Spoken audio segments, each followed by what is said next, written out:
चलिए बच्चों, आज हम लोग पढ़ते हैं वर्णमाला की वर्णमाला क्या है। आइए देखते हैं वर्णमाला। आज आपको पढ़ाएंगे कि वर्ड क्या है। वर्ड जैसे आपने बचपन में पढ़ा होगा बच्चों कि आप जो हमारी शुरुआत होती है पढ़ाई की वो वर्णमाला से ही होती है, लेकिन अभी आपसे पूछा जाए तो शायद शुद्ध रूप से नहीं बता सकते, क्योंकि जब पढ़ाया गया था तो हमें शुद्ध रूप से नहीं पढ़ाया गया था, सिर्फ उच्चारण कराया गया था। लेकिन आज हम लोग क्या है, परीक्षा की तैयारी कर रहे हैं, इसलिए हम लोग देखेंगे कि वर्ड शुद्ध रूप से उसका उच्चारण कैसे होता है, कितने वर्ण हैं। तो आइए देखते हैं वर्ड। वर्ड क्या है? शब्दों के व्यवस्थित समूह को हम ध्वनि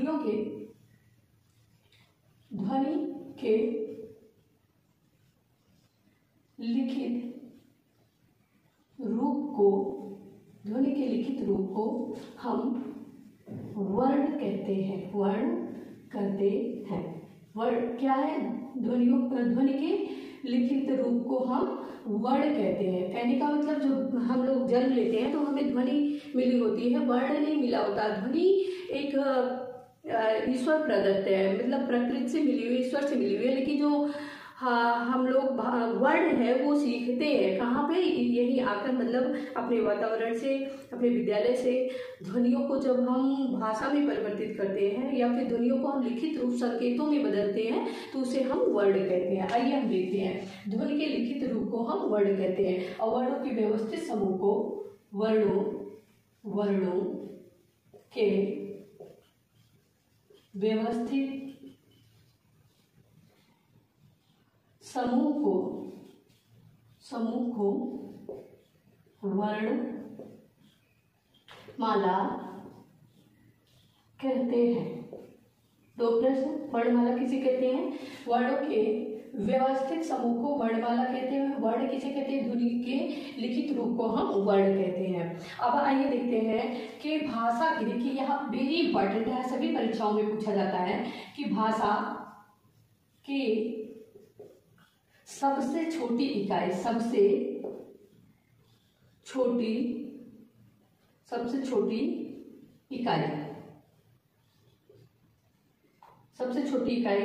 तो जो सबसे छोटी इकाई होती है वह कौन सी होती है? ध्वनि।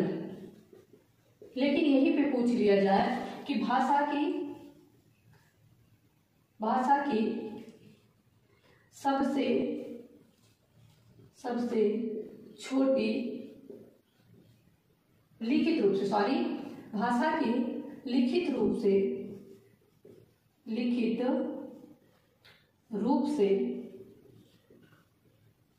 सबसे छोटी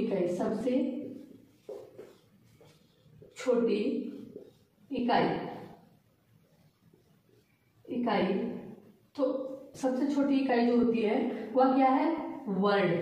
दो प्रकार से, यदि सबसे छोटी इकाई पूछा जाए तो ध्वनि है, मौखिक रूप से सबसे छोटी इकाई ध्वनि है। लेकिन यदि पूछा जाए भाषा की लिखित रूप से सबसे छोटी इकाई तो वर्ण है। समझ में आया आपको? और यदि पूछा जाए कि भाषा की सार्थक रूप से सबसे छोटी इकाई, तो तब भी क्या होगा? वर्ण ही होगा। आइए हम वर्ण के विषय में पढ़ते हैं। इतनी जानकारी आपको दिए। चलिए, अब वर्ण कितने होते हैं? ठीक है, प्रश्न पूछा जाएगा, कई प्रकार से प्रश्न पूछे जाते हैं कि वर्ण कितने होते हैं। कुल वर्ण तो आज तक आप नहीं जानते रहे होंगे, लेकिन आप जाइए 52 यानी 52। लेकिन यहीं पे पूछा जाए कि स्वर कितने होते हैं। तो स्वर कितने हैं? 11। देखो, कई प्रकार से पूछा जाए। यदि सर्वमान्य यदि, लेकिन हम लोग कितना पढ़ के तैयार हैं शुरू से? 13। कितना पढ़ते आ रहे हैं? 13। लेकिन स्वर कितने होते हैं? 11। लिखित रूप से कितने हैं? वो 11 है। ठीक है, 2 की गिनती नहीं होती है। फिर आइए देखते हैं मात्राओं के आधार पर स्वर। मात्राओं के आधार पर स्वर तो कितने हैं? 10। कितने हैं? 10। ठीक है, क्योंकि यहाँ पे आ की गिनती नहीं होती है, आ की कोई मात्रा नहीं होती है, लेकिन ये इसमें स्वर में आता है। तो यहाँ मात्राओं के आधार पर 10 होते हैं, लेकिन स्वर कितने सर्वमान्य है तो पूछा जाता है जब प्रश्न में कि स्वरों की संख्या कितनी है, तो पेपर में आप यही बताएंगे 11, ना तो 13 बताएंगे और ना 10 बताएंगे। आइए देखते हैं व्यंजन कितने हैं टोटल वर्ड, व्यंजन की बात नहीं करें, टोटल स्वर और व्यंजन मिलाकर कितने हैं कुल, तो 52 है, 52। लेकिन वहीं पर पूछा जाए कि व्यंजन कितने हैं, व्यंजन कितने हैं, तो कितने हैं 33, ठीक है 33। अब लेकिन 33 और 11 कितने हो रहे हैं, 33 और 11 बताइए 44 हो रहे हैं। अब 44 में कितना जोड़ा गया, 8 जोड़ दिया गया तब 52 है। अब देखते हैं कि कैसे 52 हुए, तो चलिए हम लोग देखते हैं 11 स्वर और 33 व्यंजन और टोटल वर्ड 52 कैसे हुई। तो चलिए देखते हैं स्वर कितने हैं, हमने बताया अभी 11, पहले आप कितना पढ़ते थे 13, कितना पढ़ते थे 13। आइए देखते हैं 13 कौन से हैं, आ ई उ री ए आए ओ आओ अन आह, इतना आप पढ़ते थे। देखिए गिनती करिए 1 2 3 4 5 6 7 8 9 10 11 12 13। जब बचपन में हम पढ़ते थे तो इन 13 को स्वर पढ़ते थे, लेकिन आज हमको जब क्या करना परीक्षा देना तो उसमें जानना है कि कौन 2 को निकाला गया कि स्वर नहीं है। अब 11 स्वर कौन कौन से हैं जो सर्वमान्य है, आ ई उ री भी स्वर में आता है, ए आए ओ आओ, ये 11 हो गया। और अन आह की गिनती नहीं होती है इसमें, ठीक है। तो आ देखिए 1 2 3 4 5 6 7 8 9 10 11, अब 11 स्वर हो गए। आइए देखते हैं व्यंजन कितने हैं, तो देखिए पहले स्पर्श व्यंजन, स्पर्श व्यंजन, स्पर्श व्यंजन कितने हैं, तो टोटल 25 है, कितने हैं 25। और वर्ग कितने हैं इसमें, वर्ग, तो वर्ग इसमें 5 है, वर्ग कितने हैं 5। अब देखते हैं कौन कौन सा, का वर्ग, चा वर्ग, टा वर्ग, ता वर्ग और पा वर्ग, ये 5 वर्ग हो गए, 1 2 3 4 और 5 हो गए ना। एक वर्ग में 5 वर्ड है, देखिए का खा गा घा इंग्या, इतना पूछा जाता है ना, चा छा जा झा या, फिर टा ठा डा ढा अड़ा, ठीक है अड़ा, ता था दा धा ना, पा फा बा भा मा। ये देखिए 5 गुणे 5 यानी 5 का वर्ग हो गया आपका, 1 2 3 4 5, और 1 में कितने वर्ड है, 1 2 3 4 5, तो 5 इंटू 5 इंटू 5 यानी 5 गुणे 5 बराबर 25, कितने हो गए 25। तो ये पूछा जाता है कि स्पर्श व्यंजन कितने हैं, तो 25 है। और स्पर्श व्यंजन के यानी कितने स्पर्श व्यंजनों में वर्ग कितना होता है, तो 5 वर्ग होता है। और 5 वर्ग का का वर्ग, चा वर्ग, टा वर्ग, ता वर्ग और पा वर्ग, इस प्रकार 25 हो गया। 11 स्वर हो गए, देखिए 11 स्वर निकल के आए ना। अब 11 स्वर 25 कितने हो गए, देखिए यहाँ पे हमने बताया था ना 5 1 6 हाँ 25 ये हो गया और 11 6 हो गए, अभी 33 हुआ। और आप 44 वर्ड है, तो देखिए क्या कौन से, उसके बाद आता है आपका ऊष्म व्यंजन, क्या आता है ऊष्म व्यंजन। अब ऊष्म व्यंजन में क्या आएगा, अब यहां से शुरू होता है या रा ला वा। अभी इसकी संख्या कितनी है ऊष्म व्यंजन की, 4 1 2 सॉरी अंतस्थ हमने लिख दिया, अंतस्थ व्यंजन पहले होगा, ठीक है अंतस्थ अंतस्थ व्यंजन, अंतस्थ व्यंजन या रा, ला, वा।